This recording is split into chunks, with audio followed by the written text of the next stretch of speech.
All right, so this is our last day of reading for this week, for week 3, day 3, or week 4, day 3, sorry. And this is the boy's been writing to his grandma, and he talks to her, and he writes, sometimes it looks like a letter form, and then sometimes she writes back to him. Anyway, the boy's name is George, and he's kind of giving his story of what it's like in his new town. Dear Grandma, today I started walking to school on my own. It's only a mile, and the hills are not too steep. With all the fresh snow on the ground, I spotted some rabbit tracks. The snowstorm didn't seem to slow down the rabbits any. Pa said it's an easy walk to the schoolhouse, but between my bad leg and stopping to inspect the rabbit tracks, I was a little late arriving to school. Well, you'd think I had committed a crime. When Miss Harvey saw me come in the door, she told me to hang up my coat and come to her desk. She had a tone in her voice worse than Pa when he's mad. When I got up to her desk, she laid into me, in a voice loud enough that everybody in the school could hear. She said that nobody is ever late at Rose Hills School. She actually said it twice. While she was giving me a going over, the rest of the kids were snickering and covering their mouths so Miss Harvey wouldn't see. I suspect if she had caught any of them laughing, she would have given them a talking to as well. I told Miss Harvey that I broke my leg last year and that it isn't right yet and it keeps me from walking fast. She said that doesn't matter. She said if I can't walk fast, I should leave home a little earlier. She doesn't seem to understand what it's like to have a gimpy leg. Grandma, here it is. The only my second day of classes and I'm in trouble with the teacher. For punishment, she said I had to sweep out the boys' outhouse every morning and afternoon for 2 weeks. Things got worse at recess. We were all outside in the schoolyard getting ready to play a game Miss Harvey calls Annie I Over. Half the kids line up on one side of the little red woodshed and the other half on the other side.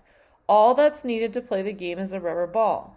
A kid throws the ball over the woodshed while yelling, "Auntie, I over." The ball is supposed to bounce at least once on the opposite side of the building's roof.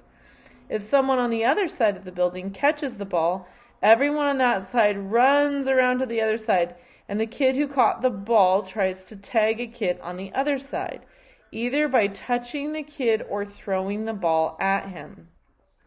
If he succeeds, the kid who is touched by the ball joins the other team. The game goes on until one side captures all the players from the other side. It actually sounds like a pretty good game if you had a building to throw a ball over. I think sometimes kids get in trouble for that at our school, so that's definitely different. I had never heard of this game, but it sounded like it would be fun. I must have been standing there looking dumb because just when Amos Woodward, he's an 8th grader, stepped up to me and said that everyone should call me Limpy Late, then he said we don't like city kids in our school, especially when they limp in after school starts. He was practically snarling, Grandma.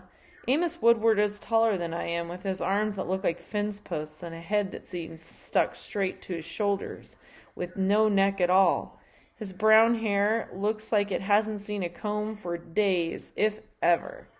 I wanted to tell Mr. Big Mouth Woodward to shut up, but I thought better of it. He'd probably pop me one right in the choppers, and then I'd be really in trouble with Miss Harvey. I noticed that Amos was staring at my leather belt, the one with all the designs on it that you showed me how to make. He asked me where I got it, and I told him I made it. He said he didn't believe me. Before I had a chance to answer, Miss Harvey said that there would be no bickering, so I kept my mouth shut. This was not a good day. The only good part was learning a new game. Okay, so history.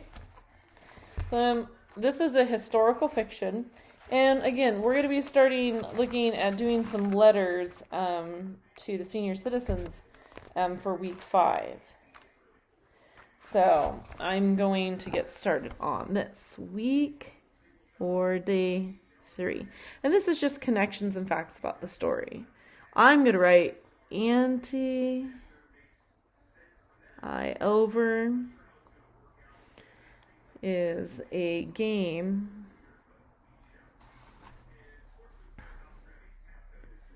they played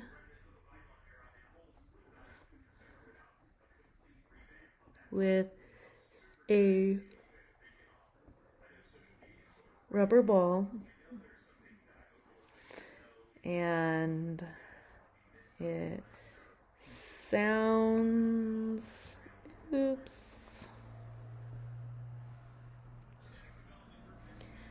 like Red Rover, like that game Red Rover, but you use a ball and then they send people over, but it's a little different, but different.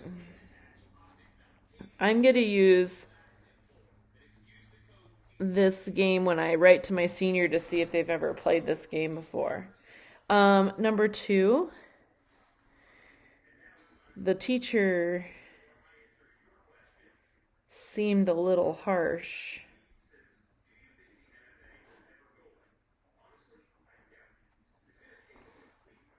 Okay, maybe a lot.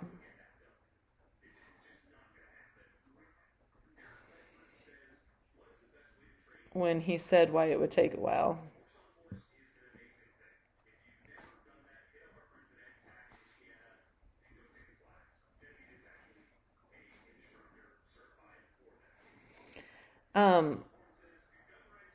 Oops, that's an L. My question, number 3, I wonder if, I would think a teacher would get, not, I would think a teacher could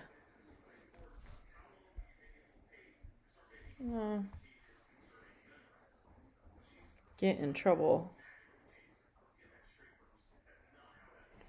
for how she talked to him.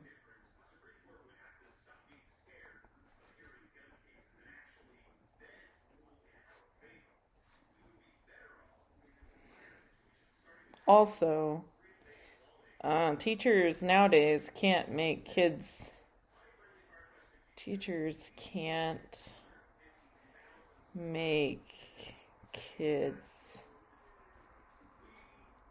do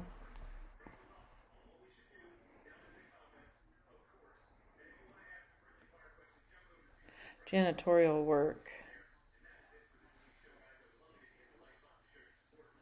or at least not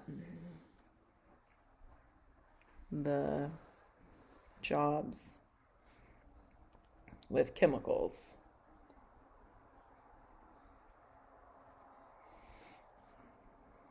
Five.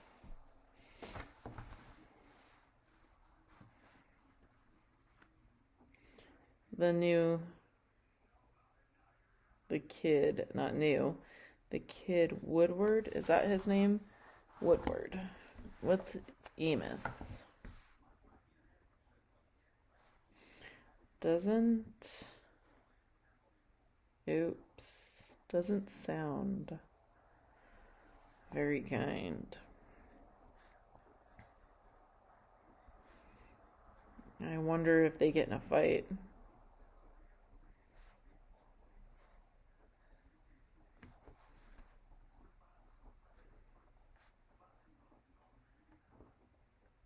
I only say that because sometimes when you're having like a really bad day and things aren't going well and someone keeps pushing you and pushing you and pushing you, and picking on you, bullying you, sometimes people respond differently to that. And I could imagine him getting a little frustrated and maybe angry.